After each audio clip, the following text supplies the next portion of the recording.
Okay. Can you all see the PowerPoint in front of you? Yes. Okay, cool. Presentation is on living in Japan, travel, and a little bit on rural jets. So I'll go ahead and start with living in Japan. We're going to talk about transportation, etiquette, rural Japan. We're going to start transportation. And I'll talk about automobiles. If you want to get a driver's license in Japan, you're going to be going through JAF, which is the Japan Automobile Federation. You're going to need to go in person to the driver's license office and get a history, a driving history for yourself. You do not want to get somebody else to do it because only a very limited number of people, as far as I know, you have to do this in person. When you get to Japan, you will have JAF translate the driving history. And that'll cost you about $30. And then you'll take that along with your license and information to the driver's license. To driver's license area. You will get a book called Rules of the Road, which you can study on, and you can take the test to get your driver's license in Japan. They have English versions of the test in some areas, but I have heard that the tests look as if they were translated by Google or Babbel Translate. So they're not very great English tests. The best bet is to power through the test, and you are probably going to have a driving test. Most Japanese people fail the first time, so foreigners probably fail as well. The trick for this is to go to a driving school and go ahead and pay some money to get some driving time with a trained, former police officer. In addition, you can get scooters up to 50 cc's. There is a special license for those that went through when I was in high school and talked to them about scooters. I'm not sure about the process with that, but I imagine it is similar. Bicycles are actual, legitimate forms of transportation in Japan. The one good thing about the mama-cherries, which they're called, or the mama chariots, are the baskets. You can. When I was there, I had a basket both in the front and the back, and it cut down on the amount of times I had to go to the supermarket. You'll notice some of the rules of driving or riding the bicycle on this page. You're not supposed to talk on your keitai when you're on it. You're not supposed to hold a casa, an umbrella when you're riding on your umbrella, although everybody does do that. At night, it is technically against the law to ride your bicycle without a light. So make sure you have a light on at night and make sure it's on. And you can also get arrested for drunk driving if you're drunk and on a bicycle. Moving on. Public buses in Japan are fairly easy for those. They might be intimidating the first time, once or twice to get on, but they're fairly easy. You get on the side, you take a ticket. Depending upon where you are in the bus's route, that ticket will have a number. It might be in English or Romaji, and it might be in Japanese, so make sure you know kanji for your numbers, at least 1 through 10. Then when you press the button to get off the bus, you will look at your ticket and you will look at the corresponding price. For instance, if you got on the bus at stop 5, you would look at the little area above the driver, and you'll notice that it's 190 yen. So you would pay that as you get off, and you'll also notice that on these pay slots they have the Suica card, which is a prepaid card which you can use either by card or sometimes on a cell phone to pay for transportation. Trains are also very similar. The cost is based on how far you go. You have to wait behind the yellow line while the train comes. There will be pushing during rush hour. You're expected to, make it as far in as possible during rush hour. And the common etiquette is to let folks off before you get in. On Shinkansen, the bullet trains, and also some of the nicer trains, they do have chairs that can turn around. So you can turn the chairs around and have like a group of 4 where you can talk with each other. And a lot of people do not know that. So it's a hidden treasure you'll only find out here. Taxis. Rule number one for taxis is don't ever try to open the door. The doors are automatic, and the drivers get really upset if you mess with that automatic door. You can get up to 4 people in a taxi. They won't try to let you squeeze in a 5th, and they're pretty strict about that. But taxis are fairly good. They do not have Uber in Japan. They do have an Uber app in Tokyo, but it only calls taxis. Other forms of transportation, if you live in certain areas, you will be able to take a ferry. Like, for instance, if you live off one of the islands, off of Tokyo or off of one of the prefectures, the ferries are set up where you can either pay by person or by car. And if you've got a lot of stuff to move, it's better to go ahead and pay by car. The trips are usually long and boring, but sometimes you see lots of jellyfish. Airplanes. There is a rumor that JAL offers a free one-way ticket on your within a week of your birthday. I've not been able to confirm or deny this rumor. Travel within Japan is just like travel here. You do not need your passport as long as you're in Japan. You just need your foreign registration card. I've only done it once, but it was all right. Now we'll move on into etiquette. Let me ask, are there any questions out there about travel? And I guess I will pop down to participants so I can see. No, okay. Are there any questions, or should I continue going?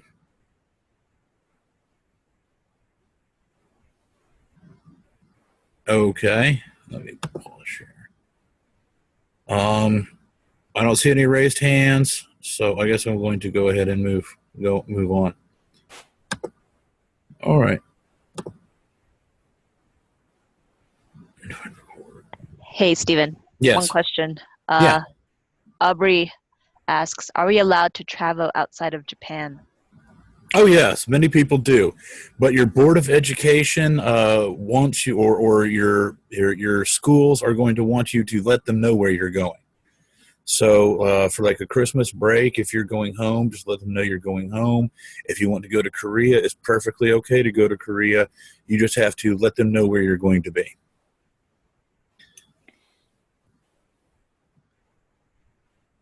Any other questions? I cannot see the any questions because I'm not on the. All I can see is my PowerPoint. Go look at the bottom of your screen and click chat. I can't. I'm on PowerPoint.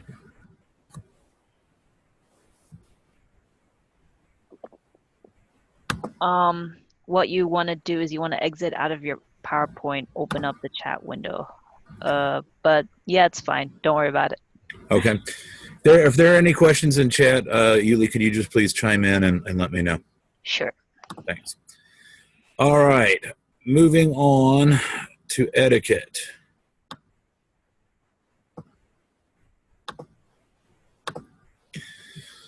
Righto. So first off, we'll talk about food. You're going to begin good etiquette with itadakimasu. That is kind of a thank you for their server and kind of a general prayer for, I'm going to be, I gratefully receive this food.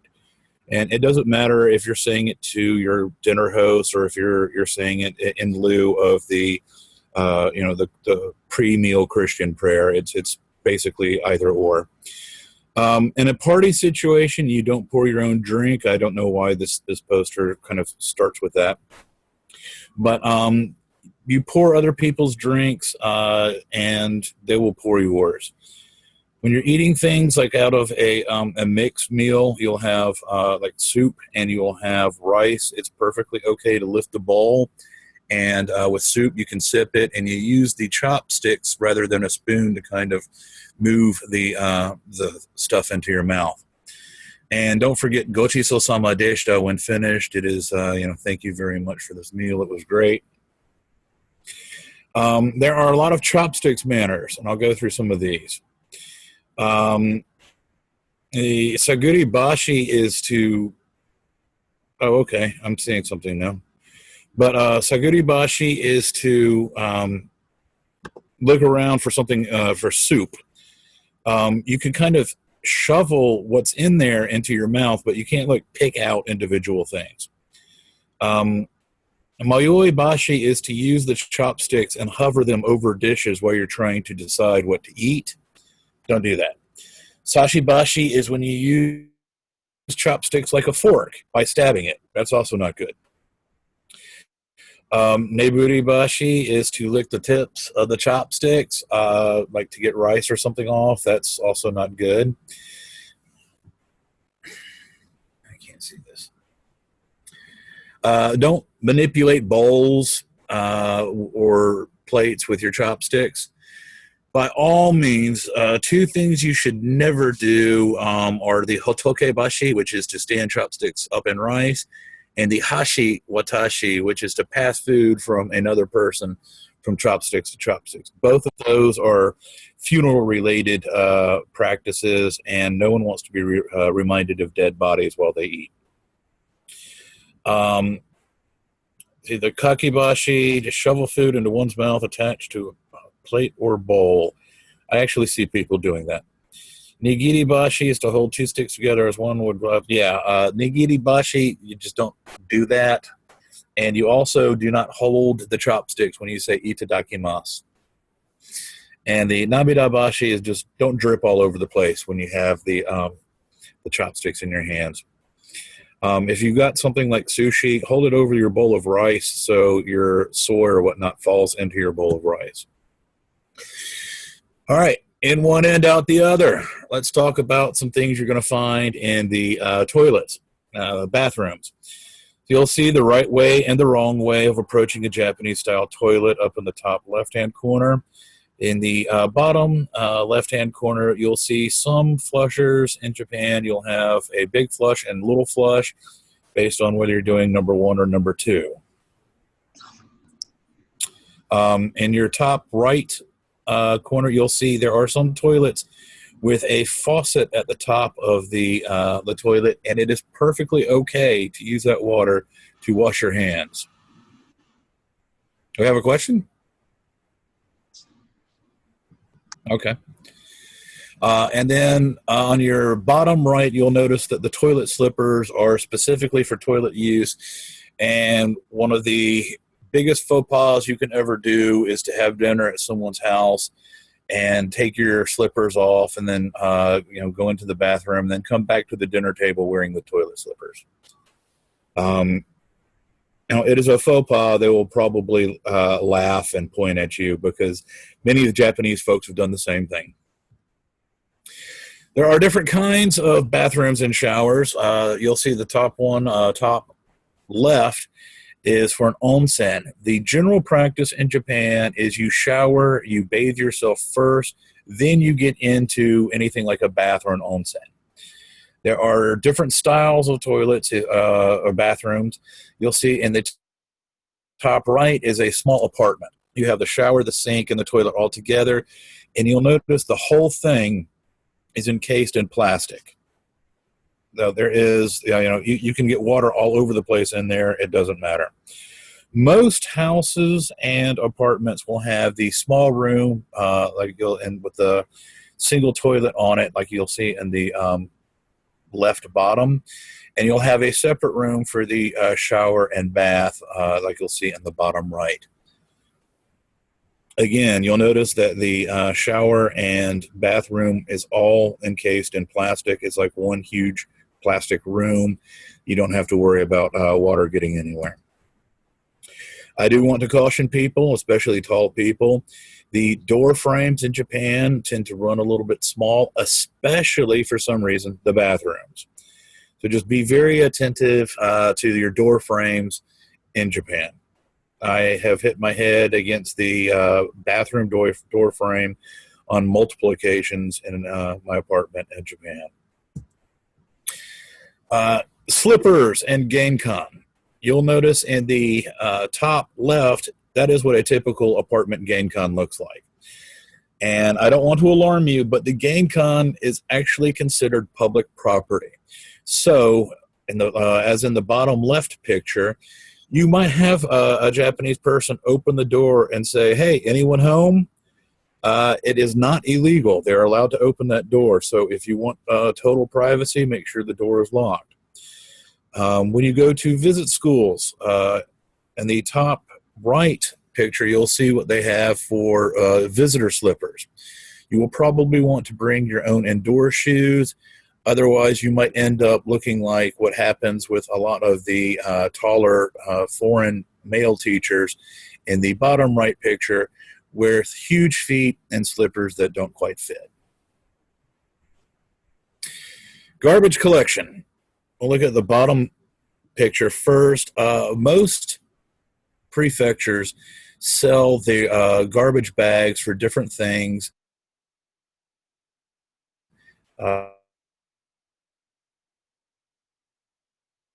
And from which the purchase of these different garbage garbage bags. You have to put them in the designated spots, and if there is a green net or a green box, you need to put them in the net or box, because that is how they keep the crows away from them. In addition, if you have a designated apartment pickup spot and you put trash there that isn't sorted, you can count on your landlord taking your trash out and bringing it back and putting it in front of your front door at some point. So go ahead and get into the habit of sorting your trash. Proper etiquette for giving your meshi away is you face your name towards them, present it with both hands, and bow. Now, you'll see that bow angle here, there's 3 different angles, 15, 30, and 45 degrees. They're all based on the level of the person you are talking to. If it's a friend, that's the 15 degrees. Somebody you haven't met but is kind of equal to you, 30 degrees. The president of another company, or the president of the principal of your school, you would go ahead and do like the 45-degree angle bow. Other things that are generally considered rude in Japan is blowing your nose. A lot of Japanese people walk around with masks, and you hear a lot of sniffing. That's because blowing your nose in public isn't really considered all that polite. Another thing is pointing. If you're going to use your hand to point something out, use an open palm. Use your entire hand to point something out. And the next thing is considered gift giving. Never give anything in groups of 4. And especially for a wedding, never give anything that can be divided by 2 or that cuts. There's an entire entire set of rules on gift giving. For instance, if somebody gives you a container of food, when you wash it and return it to them, you're going to put in a couple of muffins or something like that. So you're going to return the favor. All right. I am going to get out of this, and I am... Hello? Hello? What's going on? You're still here, Stephen. Okay, cool. Are there any questions at this point on etiquette? No? Shall I continue? Go ahead. All righty then. This one is going to be interesting. I was in rural jet for maybe a year or so, but some of the things I noticed are, it is rural. You are out there with the rice crops. You are out there where it's going to take a long time to get to places on your bicycle. You're going to be in towns where the doors to shops open right up onto the road, and you might even be in an area which is visited by wild animals. The trick to getting by when living in a rural area is just not to have preset.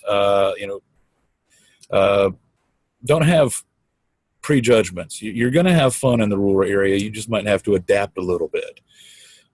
For instance, when I lived in Guma, if I wanted to go out for the weekend, I'd have to really plan at it. I couldn't just drop my things and go to the city and go to a dance club or something. One, because I don't go to dance clubs, and two, because the last train stops at 8 o'clock. So if I'm going out to the next biggest city, I have to make plans to be out overnight.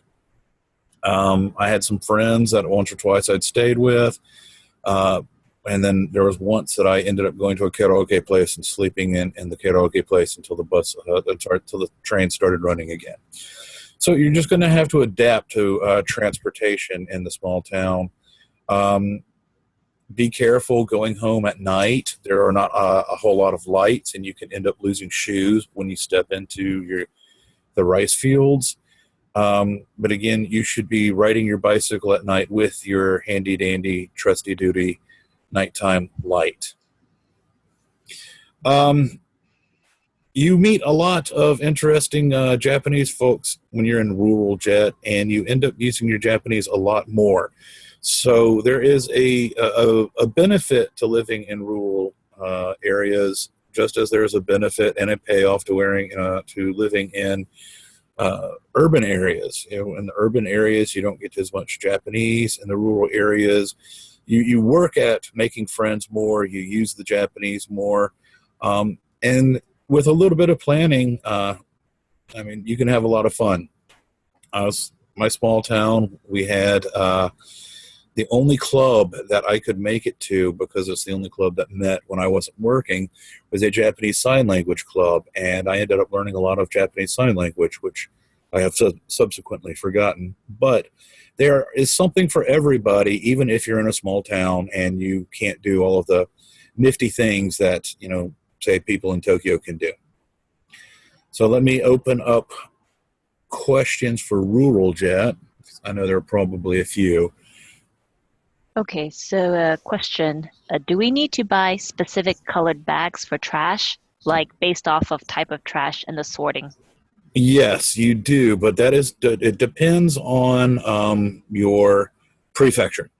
So you'll have to look for burnable trash, unburnable trash, and then they'll have two colors and two sizes. There's going to be a medium bag and a large bag for both burnable and unburnable, and then you're going to have to take your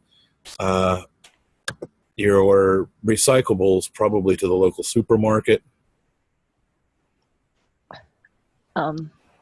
I remember having at least 4 types of plastic bags.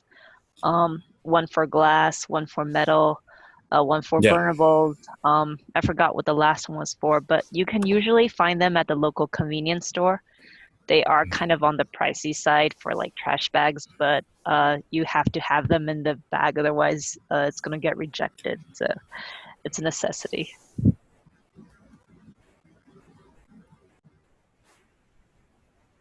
Okay, any other questions?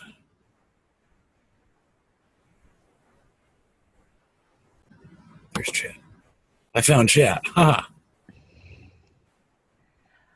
Oh, depending on how rural you are, you may want to look into how to deal with encounters with wild animals. Yeah.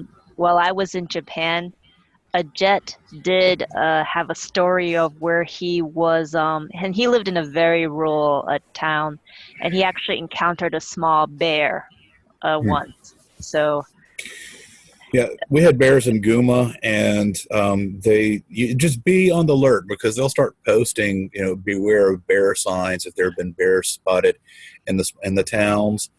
But just it's the same thing as if you were to meet a bear here in America. If it's a baby, stay away from it, because mama bear's close by. Tanuki are interesting. They'll always try to run away from you. There are some poisonous snakes in Japan, but spiders, there is not a single poisonous spider in Japan. But yeah, in the small like mountain villages, do beware of the poisonous snakes. you'll probably see them. They're kind of purplish.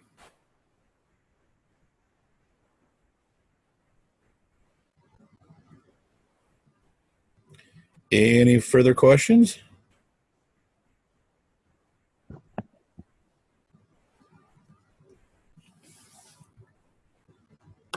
No? All right.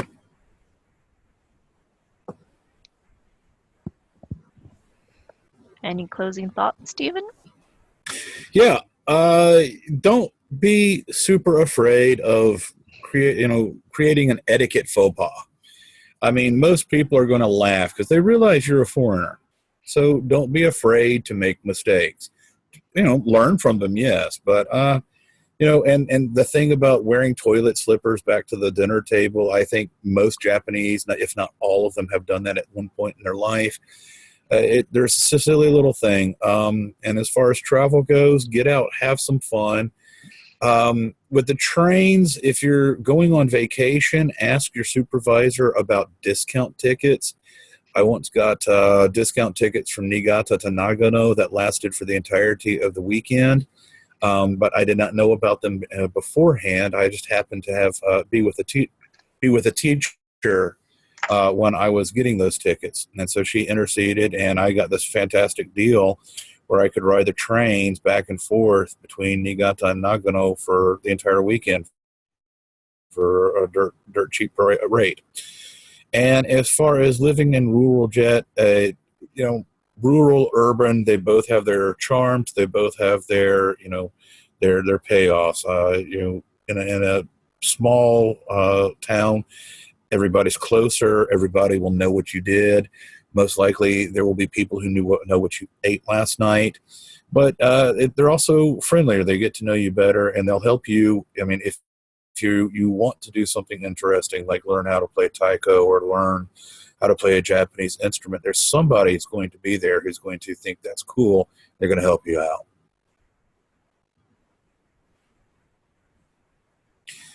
And I guess that's it. All right. Thank you, Stephen, and thank you to those who attended. I will get these posted up on the internet somewhere, and I'll let you guys know once I do. This is going to be the last session. I know some of you had a couple, actually one more topic that you were interested in, and I'll send out some information for those to the individuals involved. But yeah, thank you very much, and thanks, Stephen. My pleasure. Right. Good night, everybody. Enjoy.